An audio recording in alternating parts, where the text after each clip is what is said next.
How's it going, Kings fans? I am Ryan Hernandez, and this is the Kings Court. Unfortunately, Vince cannot be on here visually, but we do have him on the phone so we can get him through audio. How's it going, Vince? How's it going, Ryan? Yeah, guys, sorry I can't join the show, usually through my video and my nice little office that I have. But I love these shows. I love being here. So, I'm glad to be here and get this show done, which is usually done on Mondays. Had a little bit of an emergency. Couldn't do it on Monday, but, I made some time because I love doing the show, like I said, and, love talking Kings basketball. So we're doing it here on Tuesday, and hope you guys enjoy watching. That's right. Our first topic of today's show is the pre-draft workouts the Kings did yesterday, and they invited players like Tyler Ennis, Marcus Smart, Alfred Payton, among other prospects. So, what do you think about the first workout that the Kings did with the prospects, and which prospects really stood out to you, Vince? One of the biggest prospects that actually stood out to me while watching was two of them, and they're battling back and forth in my head between who gets the number one spot. It just depends on what day you ask me, and you're asking me or what hour that you ask me, and you're asking me at this hour.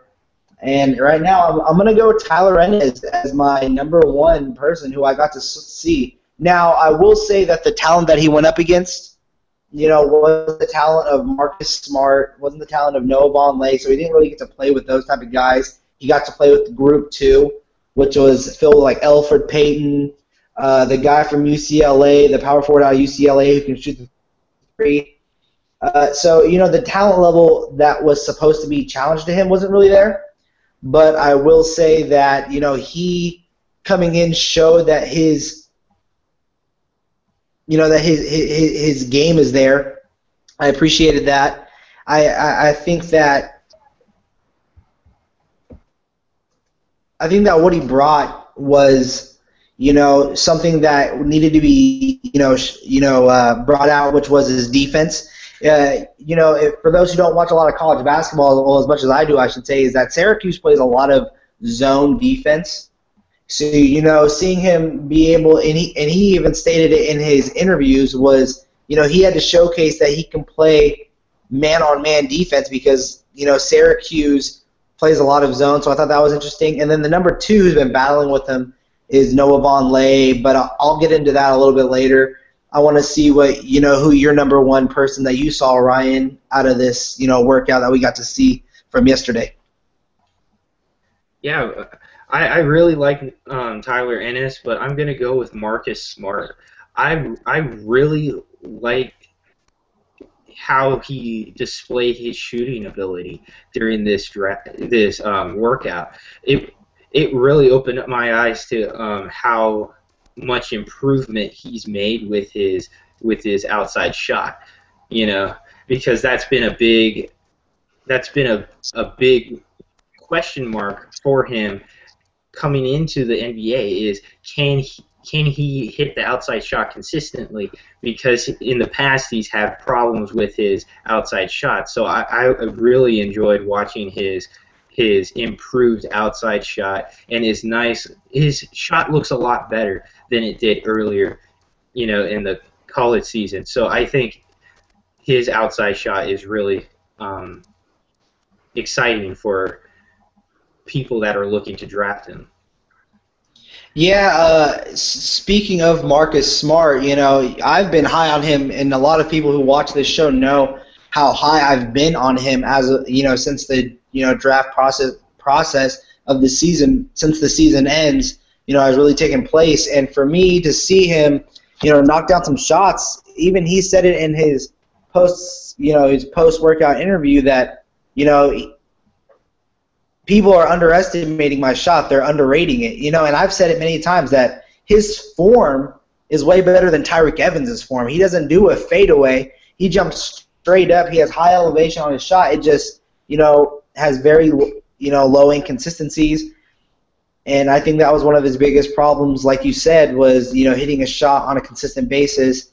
And that was also with Tyler Ennis. He knocked out a bunch of shots, and I got to hear, he knocked 3-point NBA threes. So, to hear that these players are knocking on the door at the point guard position was very interesting. And, yeah, I really did like Marcus Smart. Ryan, what do you think about Noah Vonleh's workout? Yeah, Noah was pretty good. I really enjoyed him with his where they had him shoot on the different type, on the top of the key at the different points from the left side and the right side. I like how he moved from one part to the next. He was very fluid with his shot, and I like how he displayed his athleticism when they were doing the contact drill for the layups. I really like how he displayed his athleticism on that play. Instead of going up weak with a layup, he really went in strong with some dunks. So I really like Noah Vonleh. I've been high on him since I really been watching him early. As soon as I found out that he was going to be a draft prospect. So I really like Noah Vonleh. I really like his shot. It's looking very fluid. I like his post game. It's looking pretty good. So yeah, I really enjoyed watching him work out with the Kings. Yeah, there was two big takeaways that I took away that was positive, and one that it was still a big question mark to me, which is why I put him tying up with my number one with Enes. The two big takeaways was he did show his athleticism. I really, really like that. But that shot, like you said, was very, very fluid. The form on his shot is nice, especially at the top of that key. He had one of the highest percentages from shooting threes, although he didn't take many. He has that three-point range in his repertoire, which I think would be very interesting next to DeMarcus Cousins. I think that one of the question marks that I still have on Vonleh from watching him is how much he has developed in a post game. Like we didn't really get to see it too much through this workout. I think that it's going to be interesting to see how that performs, because one of his low points is he has the talent to have the low post game. His footwork at times can be mishapped.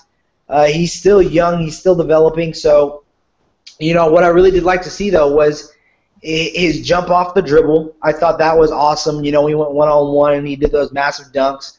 I saw a picture that he did. He was pretty above the rim, which I thought was very, very cool to see. Again, that shot above the free throw line was awesome.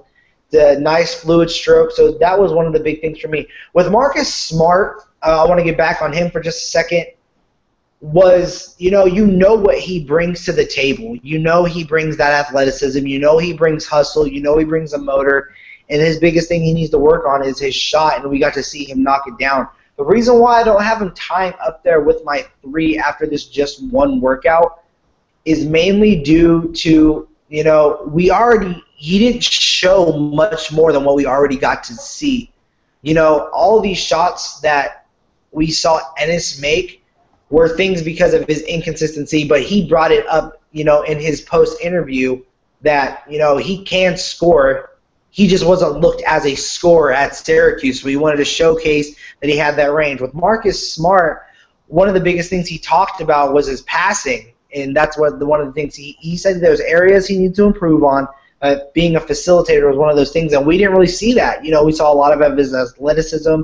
We saw a lot of his, speed and hustle and motor. We got to see that through this workout, and we got to see that he's working on a shot that is there, but we already knew that was there. You know what I mean? We didn't get to see anything new from Smart. So that was kind of my biggest takeaway from Smart through this workout here. So, yeah, that's all I really have to say about the prospect workouts. I think we should go ahead and move on to topic number 2. Okay, the second topic of today's show is kind of interesting.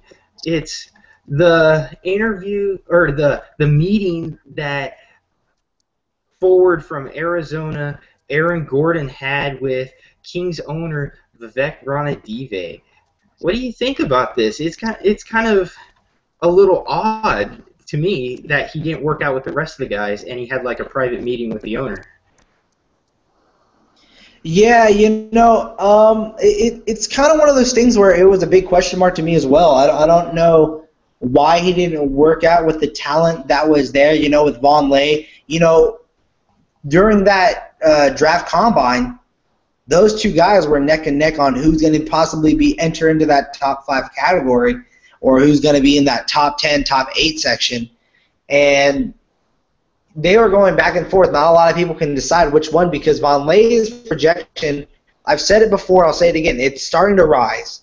And with Aaron Gordon, it's starting to rise again because there was a lot of hype on him, before the college season began about how, he could probably be the next Blake Griffin with his athleticism, and he has all this stuff. So he got a bit overhyped, which lowered his value. But now that it's been back to the combine, a lot of people got to see his game through the college season. It's starting to take that rise back up. So it would have been nice to see Aaron Gordon work out with the talent that was already at hand for Sacramento during those first, Monday workouts. But to hear that he met up with Vivek Ranadive, and the report also came out that he also put up a couple shots in the gym, and that he will be working out for Sacramento at one time is very, very interesting. It's just maybe they're taking a closer eye on him more than we know. I mean, it's just a big, big question mark. For me, the biggest takeaway I got from it was I wish I could have seen, if they're already going to bring him in for a workout, I wish I could have seen what he did against talent like Von Lay and worked with a point guard like Smart or Enes. Something that we could have seen from Aaron Gordon against some type of talent, Yeah, I definitely agree.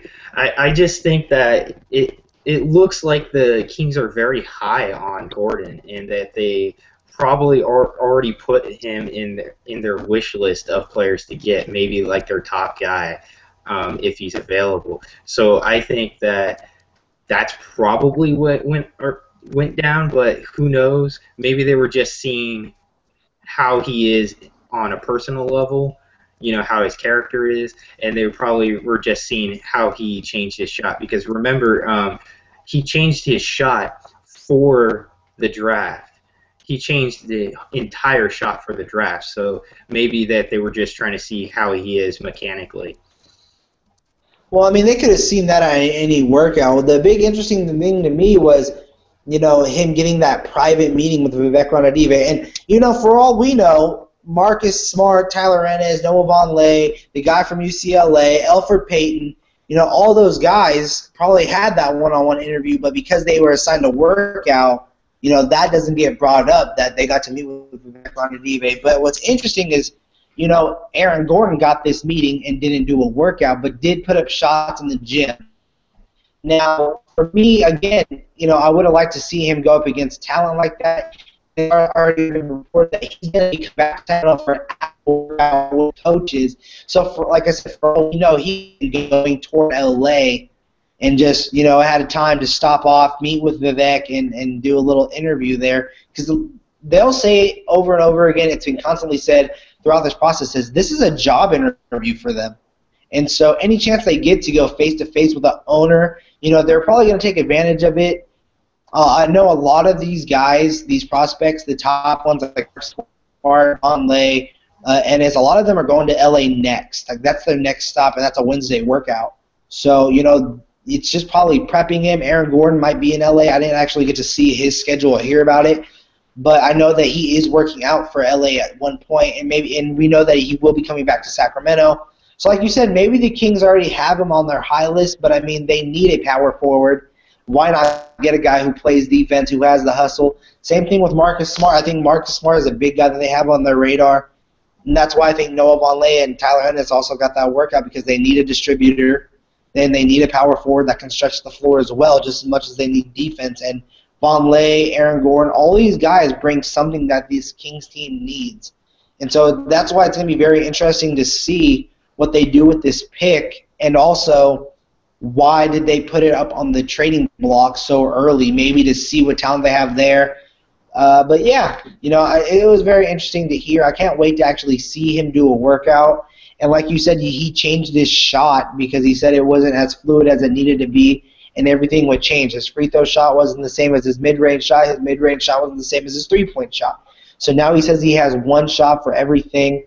And, yeah, I think it'll be interesting to see which way the Kings decide to go with this draft pick and, you know, see what they're trying to expect from Aaron Gordon. I can't wait to see his workout.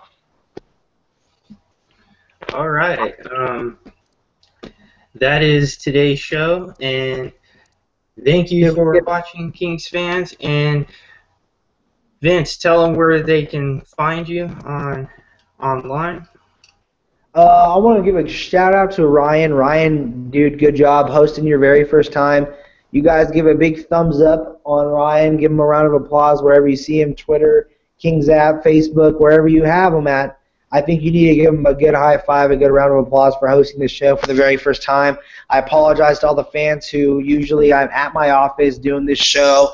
You know, you get to see the big Kings blanket banner that I have in the background, and I didn't really get to do that today. But, you know, I'm here doing the show. Ryan, again, congrats to you for hosting. People, you guys can find me online at VM Center on Twitter and all the other various, you know, social websites, Instagram, all the other stuff if you want to follow me on those things as well. Check out SacKingsNation.com for more things. Prospect Profile is today. That will be up a little bit later, probably around 2 o'clock. This week is Tyler Ennis. Ryan did a great job on that as well. He's been working very, very hard for me lately. So, again, big round of applause to Ryan. If you're not a subscriber yet, become a subscriber. We need more subscribers. It's awesome. Share this video with all your friends via Twitter, Facebook, and all the other social media websites that we have. Hit that like button to let us know how much you guys like this episode, like the show. Again, check out fansided.com, goldengatesports.com, and SacKingsNation.com. Great. We do these shows for those websites. Great Kings news all the way around. You can check out more episodes of the Kings Sport. And, yeah, again, you can find me on Twitter at VM Center. Okay. Thanks for the recognition, Vince. And everyone can find me on Twitter at King Nandez. Ryan, and everyone can find me on the Kings app at King Nandez. And as always, thanks for watching, Kings fans, and see you next time. Till next time, guys. Throw up those deuces, Ryan.